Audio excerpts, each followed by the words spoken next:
Olá, começa agora mais uma edição do Tech Startups, o nosso programa voltado para a tecnologia e inovação no agronegócio. E antes de começar, segue a gente nas redes sociais. É só procurar por @agromaistv. Tem também o nosso portal www.agromaistv.com.br. Lá você vai ficar por dentro de tudo sobre o agro, esse setor que move a economia do nosso país. Bom, desafios, oportunidades e perspectivas para a tecnologia no agronegócio brasileiro. Esses são os principais pontos de uma pesquisa que tem como foco encontrar soluções mais tecnológicas para aprimorar o trabalho no campo. O estudo também é uma proposta para compreender as tendências e expectativas dos produtores rurais com o uso dessas tecnologias. Para esse bate-papo, a gente conversa com Daniel Zacher, que é mentor agro da SAE Brasil. E no segundo bloco, vamos conhecer as Big Bags, que são sacos especiais e sacolas que usam como base o tecido de polipropileno aditivado contra raio UV, altamente resistente. Quem vai estar com a gente para contar sobre essa tecnologia do produto é o Astrogildo Teixeira, que é CEO da Alphabag. A gente começa o programa de hoje conversando então com Daniel Zacher, que é coordenador de agro da SAE Brasil. Daniel, seja muito bem-vindo e obrigado pela sua participação. Olá, Bruno. É um prazer participar do Tech Startups. Uma grande honra para nós. Daniel, vamos começar falando então dessa pesquisa. Explica para a gente o que é essa pesquisa, né, e como surgiu a necessidade de levantar esses dados. Bom, a pesquisa Caminhos da Tecnologia no Agronegócio, ela é uma parceria da SAE Brasil com a KPMG e é uma pesquisa que ela tem viés tecnológico, né, porque ela busca avaliar adoções e utilizações de novas tecnologias em máquinas e implementos agrícolas e também sistemas de agricultura de precisão e tecnologias associadas. E o grande objetivo dela é compreender tendências no padrão de consumo com relação a essas tecnologias, expectativas com relação aos serviços que são prestados ao produtor rural, mas em linhas gerais avaliar como a tecnologia hoje disponível e como as futuras tendências tecnológicas são percebidas pelos produtores rurais. Essa pesquisa é uma parceria da SAE Brasil com a KPMG e vocês estão focando então em 4 macrotemas. Quais são esses temas? Correto. Bom, o primeiro macrotema a gente chamou de estratégias de aquisição, ou seja, quais são os principais gatilhos com relação à decisão de compra de máquinas agrícolas. E aí, eu diria que o primeiro ponto, ele está muito ligado também a essa mudança que nós vemos no cenário com relação aos modelos tradicionais de financiamento de máquinas, com relação a fontes inovadoras no sentido de financiar essa aquisição, como, por exemplo, consórcio, barter, leasing. Então, vai se avaliar também essas questões, mas também formas modernas com relação ao paradigma da aquisição versus locação ou contratação de serviços. A gente percebe que no agro, alguns segmentos têm evoluído de uma forma mais rápida nessa direção, ou seja, locação ou contratação de serviços, né? Mas como isso está inserido no contexto geral da agricultura. O segundo macrotema nós chamamos de indústria 4.0, agricultura 4.0, e está muito ligado à questão da conectividade no campo. A gente, dados, por exemplo, do Conectar Agro mostram que 70% das propriedades rurais ainda não têm acesso à internet. Isso é uma restrição que impede, muitas vezes, que se use todo o potencial da tecnologia embarcada em máquinas agrícolas hoje. O terceiro macrotema nós chamamos de sustentabilidade de matriz energética. Né? O diesel ele é o combustível proeminente das máquinas agrícolas, mas surgem outras alternativas, né, de combustíveis, por exemplo, o biometano, né, já é uma realidade com produtos comerciais já desenvolvidos para o uso desse novo combustível. O diesel verde, ou HVO, é uma tendência muito proeminente também em máquinas agrícolas. A questão da eletrificação de máquinas também. Então, avaliar qual é a percepção dos produtores rurais com relação a essas fontes inovadoras de energia para suas máquinas autopropelidas, mas também avaliar questões ligadas a, por exemplo, créditos de carbono, a inserção dos agricultores com relação ao mercado de carbono de uma forma mais ampla. E o último, nós chamamos de relacionamento com clientes, que está muito ligado à questão da parte de serviços associados às máquinas agrícolas. Nós entendemos, né, que o serviço pós-venda ele é uma complementação da tecnologia. Se percebe que muitas vezes o hardware, a máquina em si e os seus equipamentos de tecnologia associados a ela, muitas vezes pelos diferentes fabricantes, já existe um alinhamento com relação à oferta dessa tecnologia e o grande diferencial das marcas está justamente no serviço oferecido. Então, a ideia é avaliar qual é a expectativa dos produtores rurais com relação a esse serviço que é oferecido pelas diferentes marcas e como esse serviço hoje ele é atendido pelas diferentes marcas no Brasil. O desafio aí, nesse caso da pesquisa, é superar essas fronteiras de inovação, né, e eficiência para viabilizar, então, avanços para quem está no campo, para os produtores rurais, e aí buscando sempre, né, esse viés mais tecnológico e sustentável, que é o que o agro agora, né, tem trabalhado. Exatamente. A gente acredita muito, né, que a tecnologia ela é habilitadora dos ganhos sucessivos de produção e produtividade no campo brasileiro. E no âmbito especial de máquinas e implementos agrícolas, toda a tecnologia agregada nos últimos anos, seja em termos de automação de máquinas, seja em termos de conectividade, sejam novas formas de propulsão, sejam novos combustíveis, tudo isso é habilitador dos sucessivos ganhos de produtividade que a gente vê no campo brasileiro nos últimos anos. Já tem um panorama do que vem aí, porque vocês já coletaram alguns dados? Isso. Os dados estão sendo processados, né? Nós ainda não temos uma visão preliminar com relação a eles, mas o evento de apresentação pública dos dados, ele vai ser no dia 13 de dezembro de 2023, um evento na sede da Associação Nacional dos Fabricantes de Veículos Automotores, ANFAVEA, né, que é parceira do projeto. Então, nós estaremos apresentando, né, esses dados ao público em geral, à imprensa, aos interessados. E o formato de apresentação, ou melhor, o formato que esses dados serão disponibilizados ao público em geral é uma publicação digital, totalmente gratuita e totalmente acessível ao público, seja ele agricultores ou profissionais da indústria ou acadêmicos ou pessoas interessadas em ter maiores dados e informações sobre tecnologia no agronegócio. A gente entende que muitas vezes existe uma escassez com relação a materiais dessa qualidade, ou seja, pesquisas com dados, com estudos assim com uma profundidade muito grande com relação ao uso de tecnologias. Então, a SAI, dentro da sua missão de compartilhamento de conhecimentos e tecnologias, entendeu que seria uma contribuição ao setor, uma contribuição ao país, elaborar uma pesquisa dessa qualidade e disponibilizar gratuitamente esses dados a toda a sociedade. Vocês já fizeram outras duas pesquisas na área do agro, né? Uma sobre mobilidade e uma sobre caminhões. Fala pra gente dessas duas pesquisas. Vamos começar falando sobre mobilidade, já que a gente tem aí, né, uma vasta malha viária. Como é que resultados vocês conseguiram compilar? Isso, a pesquisa agro, ela se insere num contexto de outras duas pesquisas que foram realizadas anteriormente.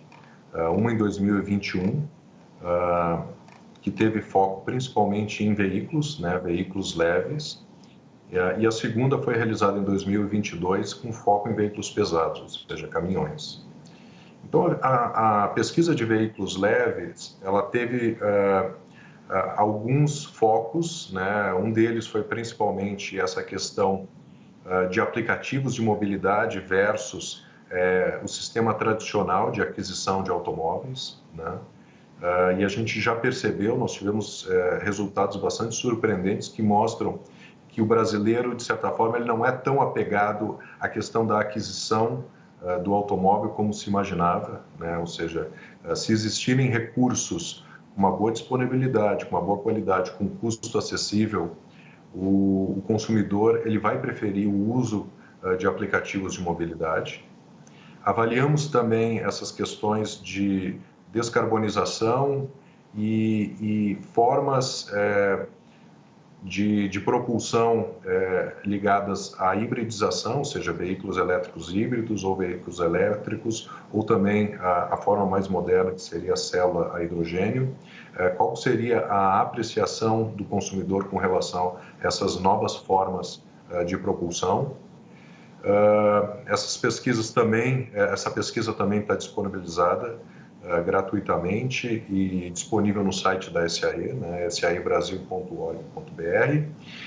E a pesquisa de caminhões, que foi publicada em 2022, ela também teve um foco nessa questão da matriz energética, né? O diesel é o combustível proeminente dos caminhões, mas qual é o entendimento, né, dos frotistas, dos caminhoneiros autônomos com relação a novas formas de propulsão e qual seria, digamos assim, até o custo que esse cliente aceitaria pagar por um sistema mais moderno, né, de propulsão, se comparado ao tradicional motor a diesel, né, e nos surpreendeu que 5%, até 5%, né, de acréscimo no preço seria a preferência, enfim, desses consumidores. Mas também se avaliou com relação à locação de caminhões, né, versus a aquisição, entre outros aspectos, né? A pesquisa também está disponível no site da SAE Brasil, saebrasil.org.br. Daniel, quero agradecer a sua participação aqui no Tech Startups de hoje e eu vou dizer para você, assim que a pesquisa for publicada, a gente traz você aqui de volta para a gente saber como é que foi aí os caminhos então em relação ao agro. Muito obrigado pela sua participação. Agradeço muito pela oportunidade e certamente será um prazer participar novamente e apresentar os dados da pesquisa. Agora a gente vai para o intervalo e no próximo bloco vamos conhecer as Big Bags, que são sacos especiais e sacolas que usam como base um tecido altamente resistente e tecnológico. Não sai daí, a gente volta já.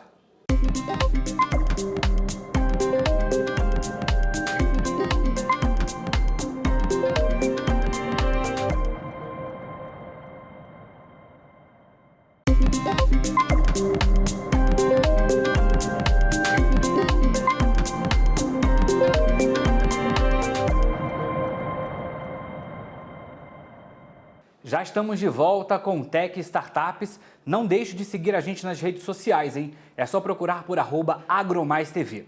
Agora, a gente vai conhecer um produto usado para armazenamento que alia qualidade, versatilidade e tecnologia. São as Big Bags, que são sacos especiais e sacolas de armazenagem que usam como base um tecido altamente resistente e tecnológico. Para esse bate-papo, está com a gente o Astrogildo Teixeira, que é CEO da Alfabeg. Astrogildo, seja muito bem-vindo e obrigado pela participação. Eu que agradeço. Astrogildo, a gente vai começar falando, explica pra gente, né? O que são essas Big Bags? Então, o Big Bags, ele tem um nome mais popular, originalmente, de contentores flexíveis. São uma embalagem feita à base de polipropileno, tá? Uma embalagem que ela tem uma capacidade de armazenamento aí de entre 500 a 2, 3 toneladas. São produtos, ela recebe um tratamento anti-UV, que isso facilita a durabilidade dela, em virtude de exposição ao sol e armazenamento. Então, é uma embalagem que ela é feita com tramas, né, de fios de polipropileno, onde elas são, você faz a customização dela, costurando ela em em diversas formas, com tipo de alça e tipo de enchimento e descarga, onde você pode fazer vários armazenamentos, desde de grãos a produtos pesados, ferro, minério. É um produto inovador em termos de próprio tecido, que ele é ecologicamente correto, né? Que ele não é igual ao plástico, que ele tem aquela vida útil já de 100 anos para poder degradar. Ele tem uma degradação aí em torno de 1 ano e meio, ele já começa a degradar e vira até um pó. Astrogildo, explica pra gente esse produto, né? Quais são as vantagens dessas Big Bags, já que elas são então, né, uma inovação no mercado, já utilizada pelo agro, né? Sim, ele já é utilizado pelo agro. No Brasil hoje deve consumir em torno de 50, 60 milhões de Big Bags ano, tá? Qual é a grande vantagem dele? A grande vantagem é o armazenamento. Então, por exemplo, o mercado hoje que mais utiliza Big Bag no Brasil hoje é o mercado de fertilizante, tá? As grandes empresas hoje elas consomem muito Big Bag para manusear, para atender o mercado de agronegócio de fertilizantes. Então, aí você tem um mercado de fertilizante que deve atender, deve ter um consumir em torno de 40 milhões de Big Bag, só o mercado de fertilizante. E depois tem outras demandas em virtude de grãos, né, sementes, por exemplo. O Brasil hoje, por exemplo, uma grande produtora aí de semente de soja, por exemplo, para exportar ou para manuseio de plantio, ele é armazenado em Big Bags. Qual é a grande vantagem? A semente em si ela precisa respirar, entendeu? Então a trama do Big Bag ela permite que se respire esses grãos, entendeu? Então ele tem além de você conseguir carregar aí no Big Bag 1 tonelada e meia de grãos. O mercado, o mercado era muito voltado à sacaria, tá? Mas sacaria 50 quilos, demanda mão de obra, transporte. E o Big Bag ele é muito mais ágil. Sem falar que hoje o mercado de agronegócio, hoje as grandes plantadeiras, ou as máquinas automatizadas, as máquinas caras que existem no agronegócio hoje, elas são preparadas já para o Big Bag. Então ela tem sistema de mulch, sistema de guindaste, entendeu? Os grandes produtores hoje, a própria fazenda, a armazenação, ela já está preparada para receber Big Bag. Então a gente pode falar que a utilização das Big Bags no agronegócio, então é possível trazer então uma economia para o setor. Sim, quando se fala em armazenagem, por exemplo, como é que se faz a armazenagem de grãos hoje? Você é obrigado a ir para o silo, entendeu? Um investimento muito alto. Eu tenho clientes aqui na minha empresa, por exemplo, que eles compram Big Bags, né? Big Bags travados, e aí eles fazem, por que travado? O Big Bag ficar quadrado e poder ser empilhado.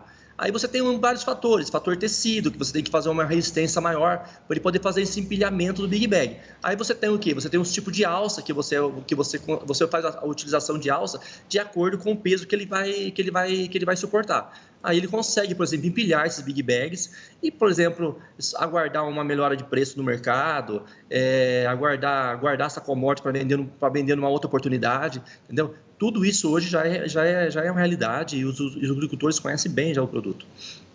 E essa Big Bag, então, ela pode ser então uma alternativa para a questão do armazenamento, já que para o setor do agro o armazenamento aí é um grande problema, um grande desafio. Então essas Big Bags elas podem ser usadas como alternativa, já que elas aguentam muito peso e elas podem ser customizadas de acordo com cada setor do agro. Positivo. Você tem, por exemplo, aí, o Big Bag ele já é usado hoje em coletes, por exemplo, de laranja, ele é usado no armazenamento de grão de café, ele é usado no armazenamento de grãos de soja, milho, entendeu? E também é utilizado muito no setor de fertilizantes. Então você tem, por exemplo, fertilizante que você usa um produto de ureia, por exemplo, que ele tem que respeitar não pode ter uma umidade. O Big Bag ele é possível você colocar um produto dentro dele e ele conserva a sua umidade usando um liner que protege esse produto. Você sela a umidade externa da interna dentro do Big Bag, entendeu? Então ele já é. E sem contar no custo, né? Você pega a embalagem hoje de Big Bag, é uma embalagem barata, entendeu? Fácil de manuseio e reutilizável, né? Ela pode ser utilizada várias vezes. Se você fazer um armazenamento correto para evitar a exposição ao sol, você pode usar uma embalagem Big Bag até mais de um ano, entendeu? Então ela é muito... Para armazenamento, você tem aí... Sem falar que quando você armazena um produto dentro de um Big Bag, você tem toda aquela garantia, você tem aquele fácil escoamento de repente. Você quer vender, você não precisa vender uma carga de 10 toneladas, você pode vender uma carga de 1 tonelada, entendeu? Então você consegue escoar essa carga sua em pequenas quantidades. Não é só uma solução para o agro, né? Outros setores também podem usar o produto. Positivo. Hoje a indústria, por exemplo, a indústria de manufatura de minerais, siderurgia, é tudo feito no Big Bag, a maioria do Big Bag. Porque como se fazia isso antes? Você era obrigado a carregar isso em caminhões, carga solta, ou você era obrigado a colocar em sacarias, né? Sacarias de papelão, sacaria em caixas de polietileno, entendeu? Em latas ou em... Hoje, com o próprio fator ISO 9000, que as empresas hoje, a maioria das empresas hoje tem ISO, a sustentabilidade, isso ela faz presente já, tanto no campo quanto na indústria. Então, as empresas são obrigadas a sair do plástico, né, que tem uma vida longa, uma vida útil, muito difícil de decomposição. Aí você tem um papelão, que é um alto custo, que vem biodegradável, que vem já tem plantio. E você tem um produto que ele é um derivado do petróleo, né? O polipropileno, até a nafta, é derivado do petróleo, e é onde ele tem estudos, eu tenho estudos já, que a baixa emissão de CO2 ele é pequenininha, o consumo de água, a própria produção do fio também é muito baixa, então ele é um produto ecologicamente correto. Quando a gente pensa, né, na questão da armazenagem, de todo o trabalho que pode ser empregado através das Big Bags, né, dos produtores começarem a utilizar mais fortemente os contentores flexíveis, isso está mais relacionado para os médios e grandes produtores. Como é que fica o custo-benefício por produto, para o produtor? Então, o impacto da embalagem hoje para o produtor, o grande produtor, já como eu digo, isso já é a própria realidade, está no custo. Mas o produtor pequeno, ele tem a grande dificuldade dele é comprar essa embalagem, tá? Por quê? Ela é fabricada hoje, comercializada em grandes quantidades. Então, o grande produtor hoje do agronegócio, ele compra lá 2 milhões de embalagem, 1 milhão de embalagem ao ano, 500 mil. Então, ele tem a facilidade de adquirir isso no mercado. Quando você vai falar do produtor pequeno, onde ele vai ter que adquirir esse produto, ele vai ter que partir para um mercado eletrônico, um mercado online, comprar algumas embalagens. Ele vai estar pagando um pouco mais caro, tá, nesse produto, e vai ter uma dificuldade também em encontrar. Porque as empresas grandes, que vão as grandes produtoras, fabricantes de Big Bags, contentores flexíveis, eles não vão vender uma unidade nem duas, eles querem vender 10 mil, 5 mil, 30 mil unidades. Mas mesmo assim, hoje é possível encontrar em sites e-commerce aí, você conseguir adquirir embalagens que vai variar entre 30 a 60 reais aí uma embalagem nova, para 1 tonelada. Agora, uma curiosidade é que essas Big Bags, esses sacos, né, eles são feitos de forma artesanal, costurados à mão, né? Positivo, a gente compra matéria-prima em bobinas, tá? Essa bobina a gente corta ela numa máquina, aí depois a gente faz o processo de costura. Então, esse processo de costura é costurado as alças, costurado o corpo, fechamento de tampa, você faz as válvulas toda costurada. Aí ela recebe um tecido especial, que é também uma laminação menor para fazer uma tampa, você recebe uma linha, que é a base também de polipropileno, que é a linha também que ela tem que ser do mesmo material do tecido, para tornar a embalagem 100% biodegradável, e aí você faz a composição, você tem várias receitas, né? Tanto para o agronegócio, tanto para a indústria. E o que você consegue fazer? Você consegue otimizar, você consegue atender o cliente, né, de acordo com a necessidade dele. De repente ele quer fazer uma coleia específica, desenvolver um produto, entendeu? Hoje no mercado, por exemplo, a gente desenvolveu um produto para o agronegócio, que vocês talvez vocês não devem conhecer também, é um produto muito interessante, que é o coxo Big Bag. Ele é um derivado do tecido do Big Bag e é onde transformamos ele num comedouro, é um produto que é um sucesso hoje no agronegócio, em virtude do custo, fácil instalação e sustentável. Você ia fazer um coxo antigamente, você fazia com madeira ou concreto ou tambor, lata. Você hoje não, você tem um coxo hoje que custa praticamente, é muito barato, de 10 metros, e é um sucesso. Derivado do tecido Big Bag. Bom, Astrogildo, obrigado pela sua participação aqui no programa. Eu que agradeço. O Tech Startups de hoje fica por aqui. Quer rever o nosso programa? É só acessar o nosso canal no YouTube, @AgroMaisTV. Até a próxima!